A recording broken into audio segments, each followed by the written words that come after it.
Hey, you all. Thank you for checking out another episode of the Brave Way podcast with the DraftKings Sports Book and just regular DraftKings daily fantasy lineups, selections, and thoughts and things like that. Um, if you haven't already, make sure you go ahead and hit a like for this, subscribe to however you're listening to this, either it's via YouTube or on one of the podcast platforms. Helps the pod grow, helps other people know as well. And also, if you are looking at it as from the pod, there's a link that you can click to as well to help the pod grow for a little as 99 cents a month. Literally, $1 a month can help the pod grow. We all have $1 we can throw away, so you might as well throw it to something that you like listening to that helps you out.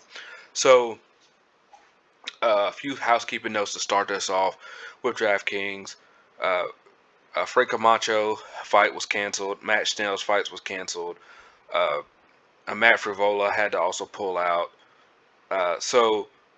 But even though Matt Frivola had to pull out, uh, Roosevelt Roberts was still able to get him an opponent, so he still accrued points. And his opponent is on here as well if you decide to go that route and use him. As you guys know, you've listened to this before. I typically try to give you a couple sure things and give you fights to avoid as well.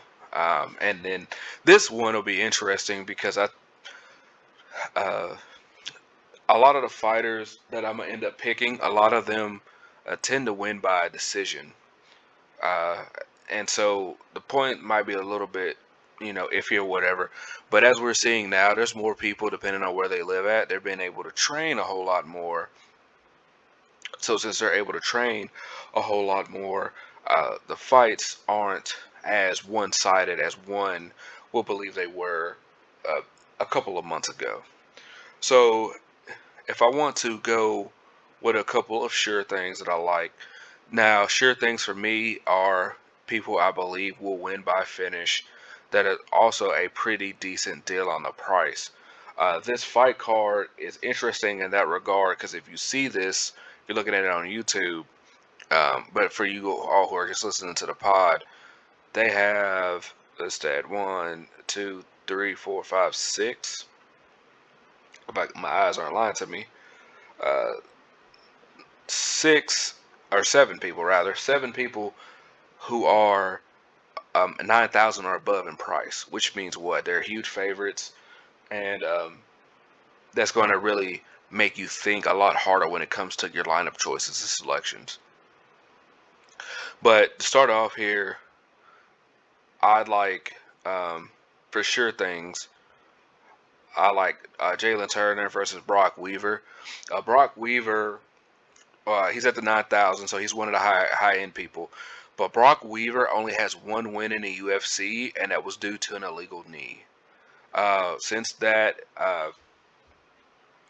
he's been stopped at his other opponents. Jalen Turner is a guy who hits hard and has pretty good submissions. It's going to be going out there looking for the finish. So I like him. Bobby Quarantino, I think his name's Bobby. I forgot to see. Kick it right here. Oh no, they just want to have it be. That's fine. We'll go here again. Nah, just Quarantino because I mean his name was long as heck. Um, he is showing quickly to be in the UFC that he's a force to be reckoned with. He's at the $9,300 mark though, so on the DraftKings side. So for him, it's kind of depending on how the rest of your lineups would go. I would use him. I would look at him for a selection. Um, but I believe he'll win by finish. And one that I'm high on that I think could possibly win by finish and is pretty good value is Roosevelt Roberts fighting Kevin Croom. Uh, Kevin Croom is taking this fight on short notice. He originally was supposed to fight a couple weeks ago, but he didn't. He had to pull out for various reasons. So maybe he was able to still train, waiting for another fight to come up. Maybe he's just in the Vegas area or things like that. But Roosevelt Roberts has a really good rear naked choke, really good wrestling. So I like him to win, and other reason I pick him up there as a possible, like I said, my sure things. I like to go by finishes. I believe he could get it done with the short camp, even though Kroom was training. Uh, if any of you guys have ever trained for anything before, you know you can end up overtraining because you just keep trying to focus on the whole time. And last but not least, uh, Mr. Alexander, because I keep saying his name wrong. Yeah, Alexander Romanov. I used him. Well, I was going to use him last week, but then his opponent tested positive for COVID, so he had to be out of the fight. So, that's just a week off. He's been, you know, getting ready to go ahead and do some things. And then his opponent, Rocky Marquez, as you see here, if you see on YouTube, has no fights. This is his first time in the UFC. So it's like how well was he preparing for a fight? And versus Romanov, um, this is just a week from when he was prior to fight. So more or less heavyweights not having to really worry about rehydration from cutting weight, things like that. Just kind of more or less like staying in shape. And I'm sure the UFC told him that they'd be ready to turn and burn him relatively quickly. Um, Moving along, let me just jump straight into uh, fighters to avoid. And it's not because I don't think they're going to win, it's because of the cost. And then I say this like I always say when I end up sliding over to the DraftKings for betting lines and odds, sportsbook. What I say on this DraftKings lineups is separate from sportsbook a lot of the time, and the reason why is because if you're betting on sportsbook, if I'm betting on the fighter to win, I just need the fighter to win. I don't care if they hit laying one strike the whole fight and the other guy laying zero, or the girl that laying zero. You just want the win. Or unless you're the type of people who are like, I need to pick this guy that's going to win by decision or finish, because obviously the odds are, if they're better, you win more money. But if you're trying to uh, set up big parlays and stuff like that, you just want these folks to win. So I'll say that first as I go to here. So it's not like saying these fighters aren't going to win. It's that I don't think they're going to win by decision, and their value is going to hurt your lineup. So doing this right here, and it's pretty much everybody kind of at the top. Um, and actually, I'll throw her in there as well too. Uh, Juliana Alva versus Sajara Eubanks. If you guys don't know about her, a few years ago, Julia, I don't know what I said first, but Julia, she's Colombian, so it's probably not how to say her name. She made the rounds from a fantastic head kick knockout victory. Because she did that, she came to UFC. She's gotten her win since she's gotten to UFC. She hasn't taken a loss in the UFC yet. But she's going against Sajara Eubanks, which is a tough customer. Sajara has only lost by decision. She's also a black belt in Brazilian Jiu-Jitsu.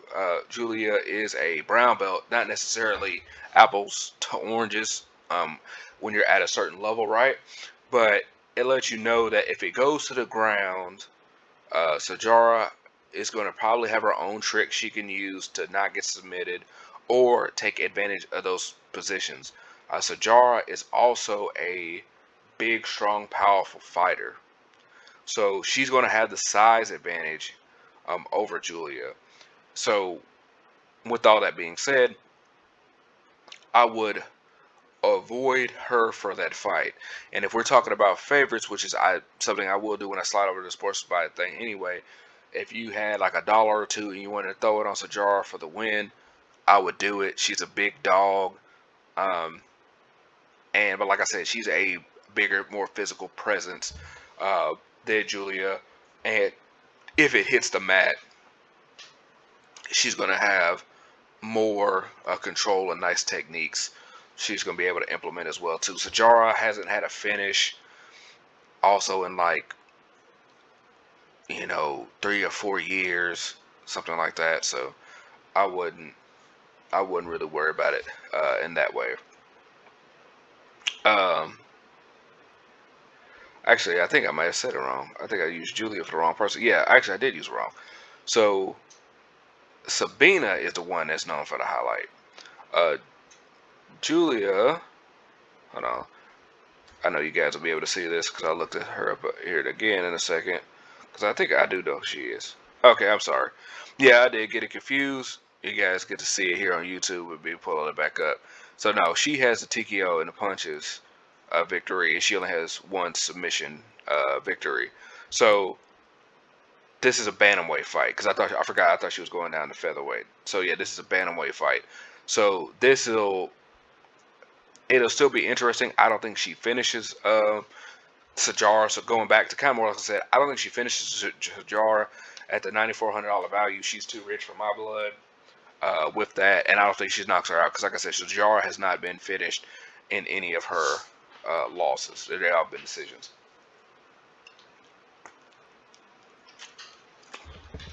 I have to take a sip of the drink. So Sabina Mazzio is the Colombian queen. Is the one that was known for the head kick that I was alluding to earlier. Justine Kish is a tough out.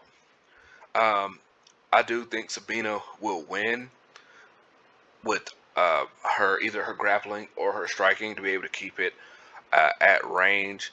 Justine Kish is really tough. Unfun side note about her, like she pooped on herself when she was fighting Felice Herrig, and Felice Herrig had her in a rear naked choke X amount of years ago.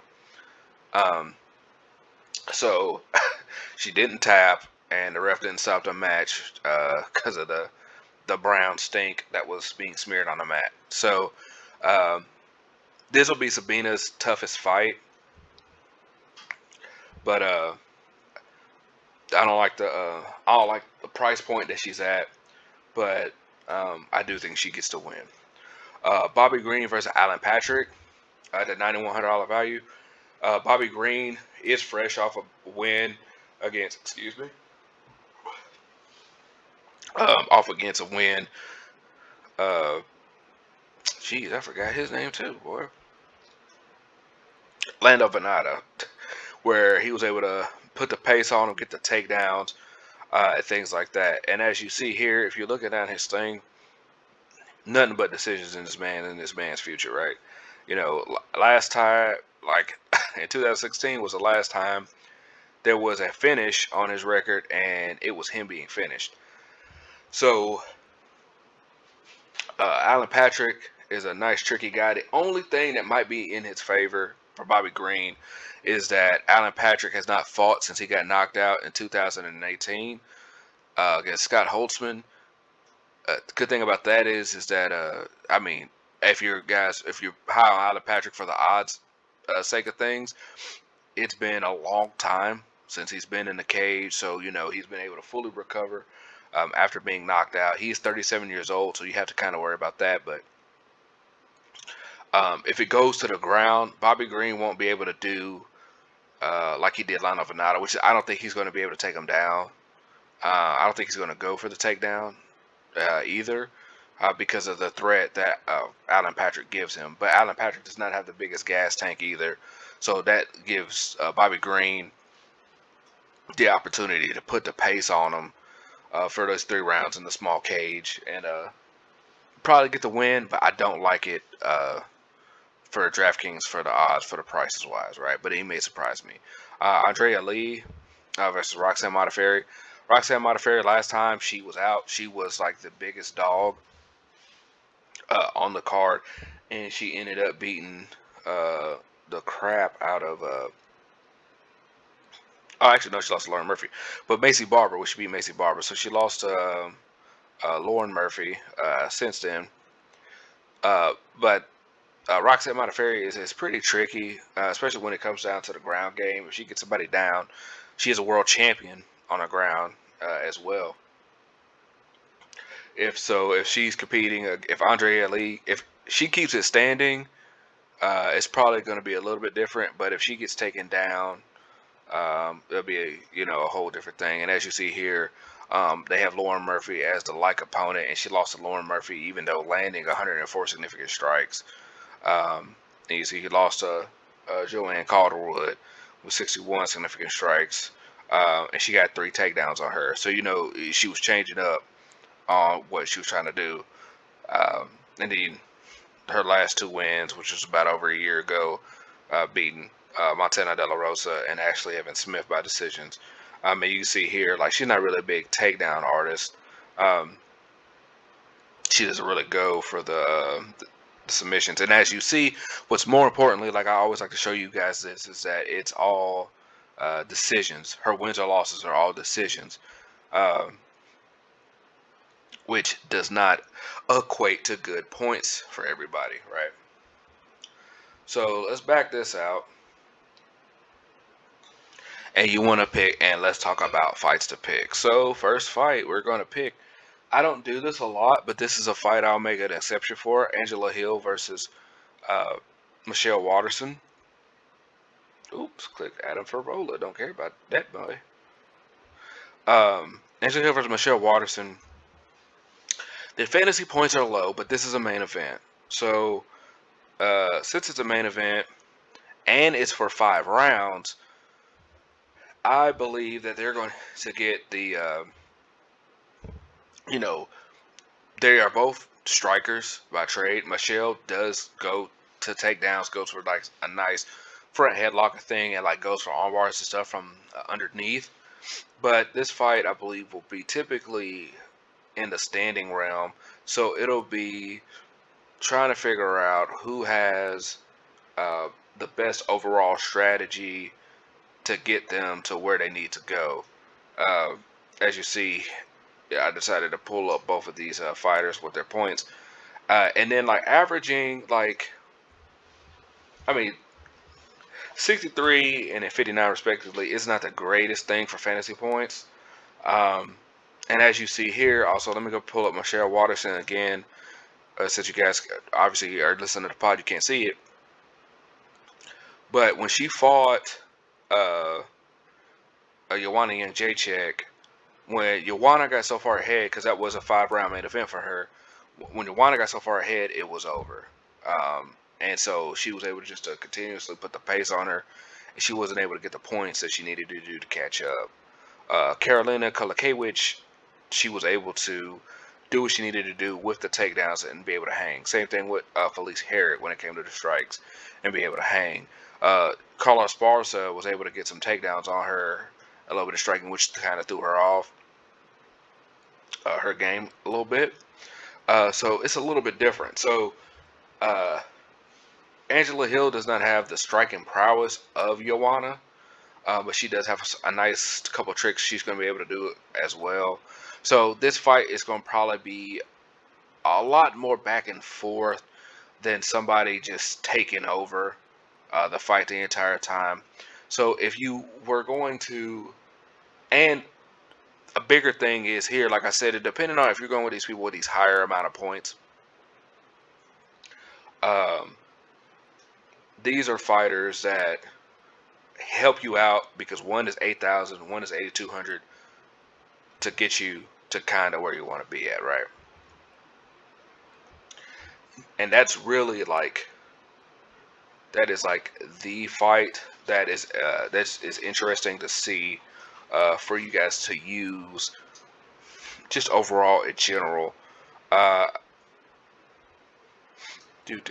is he at? And I already passed him.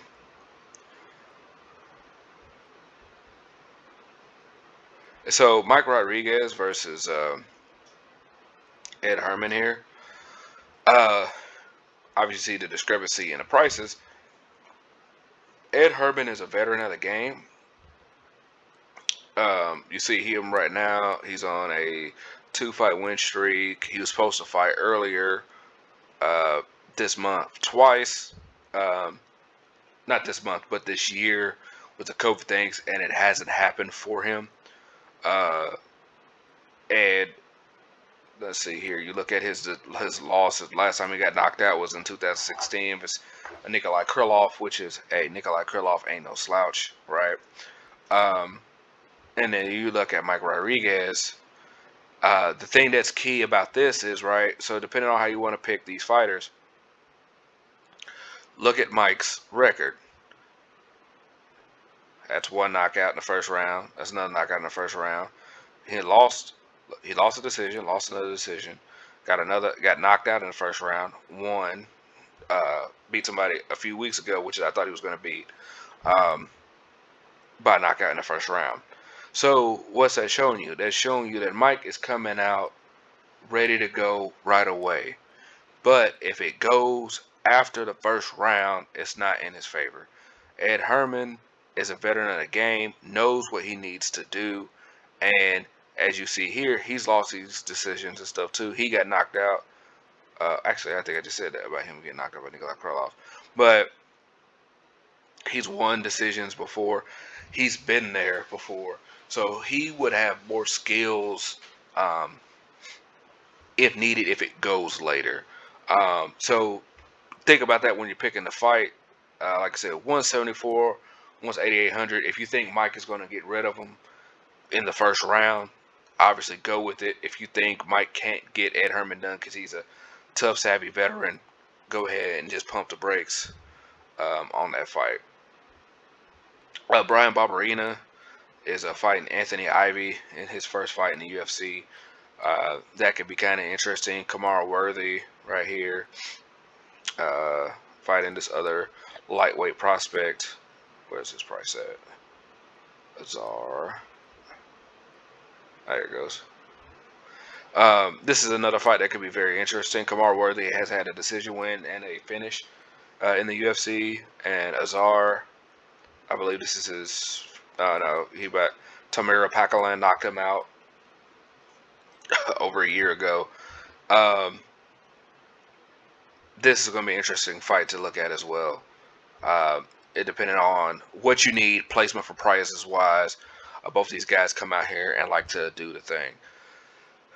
Like how I always like to do for you all is create a generic lineup of fighters that I believe will help you guys get some cash. If you use it, like I said, once again, drop a comment, drop a like, slide me some of your winnings. I appreciate that too. So, like how I kind of like to do all the time is go through, and of course I picked some of the people that I tell you all. Some of the people I don't really mention as much, just because it's not that it's necessarily bad type thing, but it's like you can't give away the farm for free. You know what I'm saying? You just can't do that.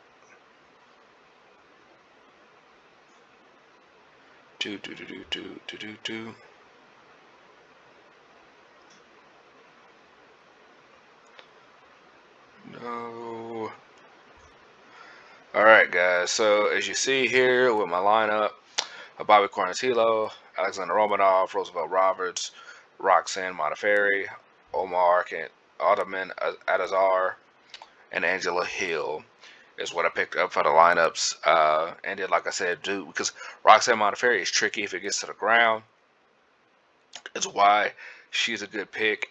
Even if I took her out for the $7,700 value, there's not much there for me. Unless I decided to slide in like Ed Herman, right? So let's slide in Ed Herman, just for an example, just kind of show you all. But like Alexander Romanov has subs and knockouts at the heavyweight realm, so he knows he can get there. Roosevelt Roberts taking the fight on short notice, or taking the opponent on short notice, but with his good wrestling and grappling prowess, he should be able to handle that. Ed Herman versus Mike Rodriguez, because if Mike Rodriguez can't get him out the first round, or swap with Roxanne Modafferi, either way, if you can't get him out the first round, I believe that Ed Herman has enough veteran savvy to get it done. Ottoman Azar versus Kamar Worthy, I think that'll be a nice, fun, interesting fight no matter who wins that. And at the $7,700 value, with a guy that's averaging 113 fantasy points, even though he only fought once in the UFC, you kind of got to roll with that there. And I do believe Angela Hill beat Michelle Watterson over the course of 5 rounds. I don't think she's going to stop her, but she don't have to stop her as long as she can get over 100 significant strikes on her, which is, I believe these ladies are going to stand and trade, so that should be no problem. So let's slide over to DraftKings Sportsbook and let's take a brief intermission.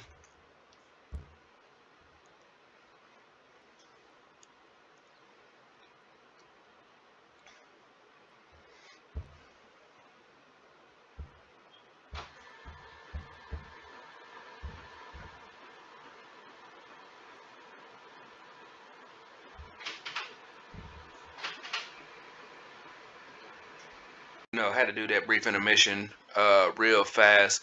That the ads is how we get the dollars around here. So I appreciate you all for sticking with me. I know these videos are a little bit longer than what you probably plan on them being, uh, but I try to give reasons why and give more fights than I see a lot of people do that do this.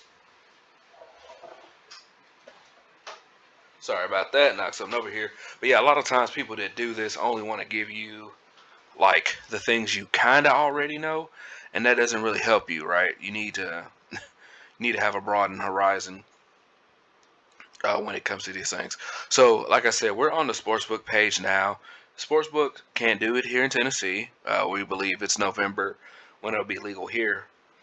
But if you're in, so first things first, if you're not in a betting area where this is allowed, you can't do it. They will shut down um, your access, lock you out your DraftKings account, everything else like that.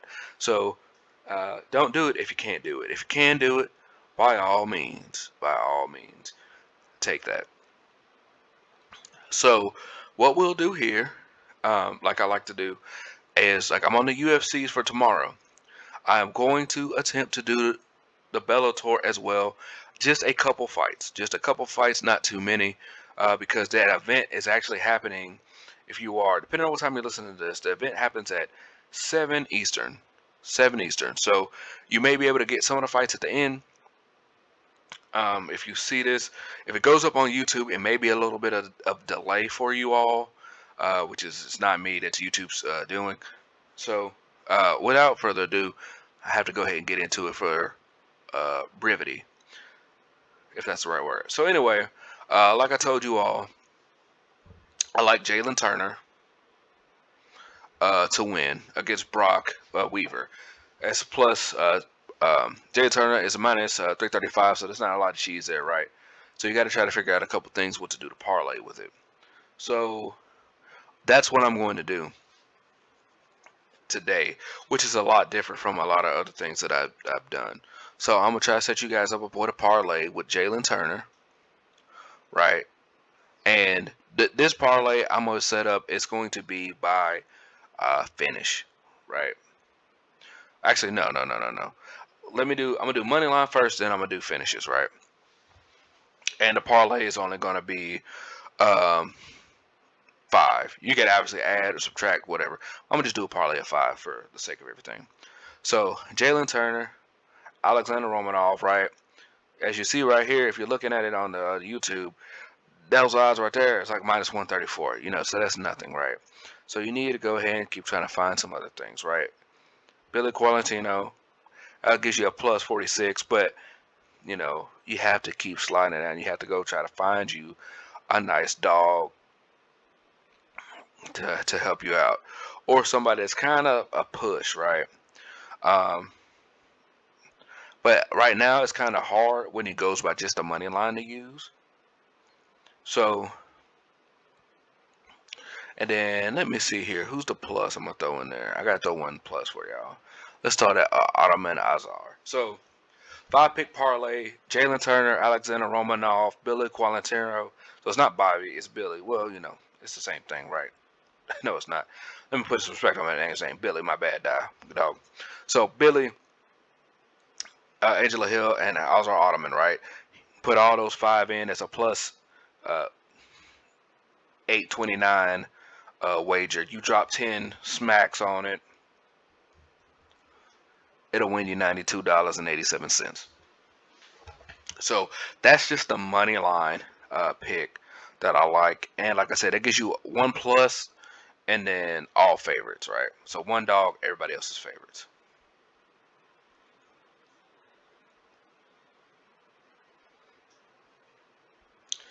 But I do, like I said, I do kind of like it like that way. But the thing that what helps people like the best, or actually, I'm gonna do this one because I haven't did this one before.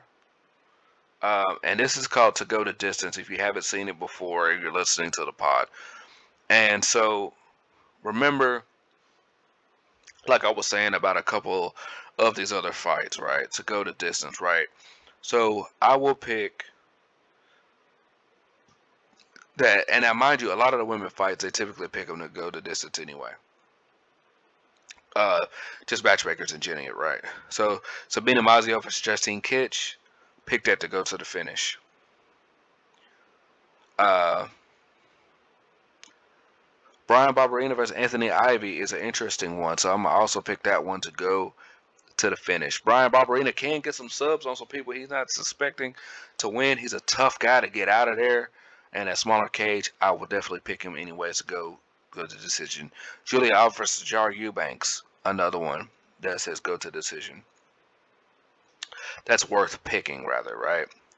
And Ottoman, Azar, and Kamal Worthy, another one to go to the decision. And also Angela Hill versus Michelle Watterson, go to the decision. That is another parlay, and it gives you two pluses on there. For the plus 2,252 or 57, you drop 10 smacks on that and win you $235. Right. The only one that is kind of iffy to me, really, to go to decision might be the Kamar Worthy and Azar Ottoman. And if you take them out, it goes to plus 69. I mean, 699. So you can still win some cash, right? So if we go to, this is all really, like I said, it's all more or less interest of time type thing because I want to get this content out right away because I couldn't, how I'm having to do it, I couldn't do it live on YouTube, which would make it easier for you guys to see. So if we're going to look at this right here, winning methods, right? And how, depending on the fighter and the history and the weight class, is what I typically decide if I'm going to win by any knockout, submission, or DQ, or specifically pick knockout or submission, right? Because those odds are very specific and they would win you a lot more money. Kind of going in the interest of time, but the people that I just want to show you guys to win by finish and to see what they have. Yeah, sorry you all for that there. Again, dim as breaks is right. There's little things I have to kind of try to do. Didn't mean to click that reward button. Let me slide back here. But to let you guys know what I was looking at while that was going on, and as this decides to take a huge crap on me on where I was for everything, you cannot. The thing that sucks about the sports book is when fighters take fights on short notice and they haven't been out long enough, or if the odds are too much. I think that might be what it is. The odds are too much in one favor or not. They're not on here. So like, if you are looking at this on YouTube, you notice that Roosevelt Roberts' fight isn't on here. He took a different opponent on short notice. Alexander Romanov is not on here as well because he is a short notice fight as well on this card. So I guess maybe they don't have enough time for the odds makers to come out there for super professional ones, whatever they want to call themselves. But they're on there for the regular fight lines, but they're not on there for a finishing method. So on the list that they actually have available, the only person I think will win by finish is Billy Quarantillo. Um, Ed Herman or Mike Rodriguez may win by finish as well. You could take Ed Herman in a dog spot at the plus 450. But regardless of that, I think all these other fights that they have on here are going to be decision wins. So I can't even parlay that or anything for you all, so I wouldn't worry about doing that one. And then looking at the fights like I was doing it the other way, yeah, they don't have some of the other fights I would use for the parlay on there either. So that's kind of it for the fight lines and the picks for the UFC. Once again, you guys hit me up at any time at 37 Mode, Facebook, Instagram, or Twitter. If you game, it's also on Twitch. Very simple. The word 30, the number 7, Mode, MODE, is where you can catch me at on a lot of this stuff. But what I want to do for you all too is now do one for Bellator. And like I said, Bellator is at 7:15 tonight. Some of these fights you may be able to sneak in there and get to make your parlay on, but otherwise they may be gone. So you may not have the opportunities for it. And if I was paying attention like I should have, I would have realized that these fighters were that this card was tonight, and I probably would have put out this yesterday, but them is the breaks.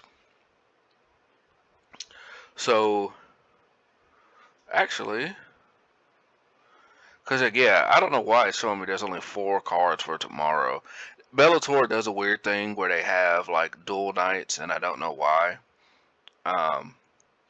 But for the sake of everything, I'm going to include those fights at the bottom, maybe 1 or 2 of them, and then mix it in down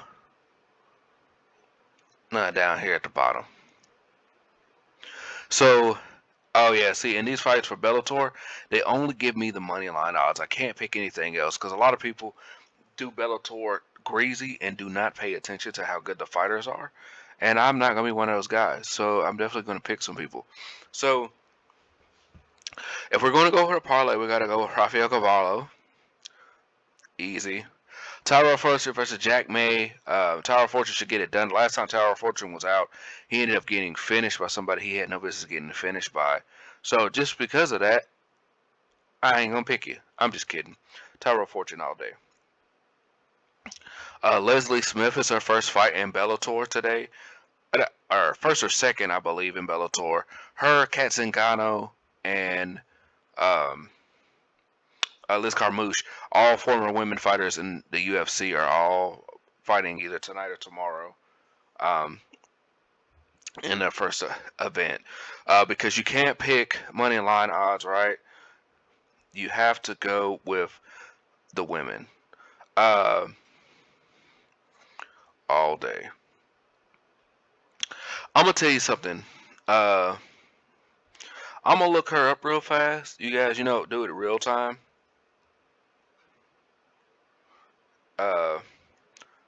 And see if she has a wiki or anything. Because Gabrielle Holloway is like is a huge dog. And I do not know why. So, like I said, the purpose of being able to think in real time is because you can kind of see how things should go.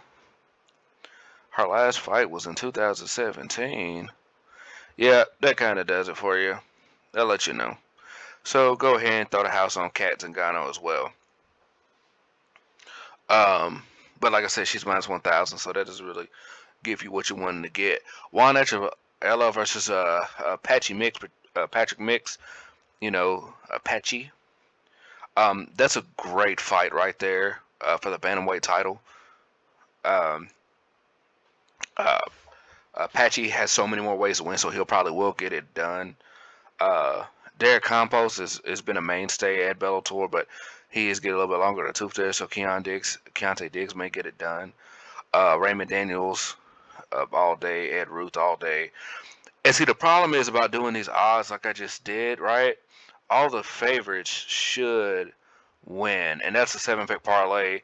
That's only plus 43, so that doesn't even really get you where you needed to go. And I was hoping that they had it over here by decisions. Being able to pick how you think fighters are going to win, because that's the real way to make money. Because like a couple of these folks are going to get it done by finish. None of these big dogs, I believe, are going to probably win. Lyoto Machida versus Phil Davis is kind of interesting. I don't think that Lyoto should be such a dog versus Phil Davis. I actually think he. Let's see here. They fought before in the UFC years ago. I think Phil won by decision. Um, real time, you all, real time. Yeah, he won by decision back in 2013. So it's been a long time.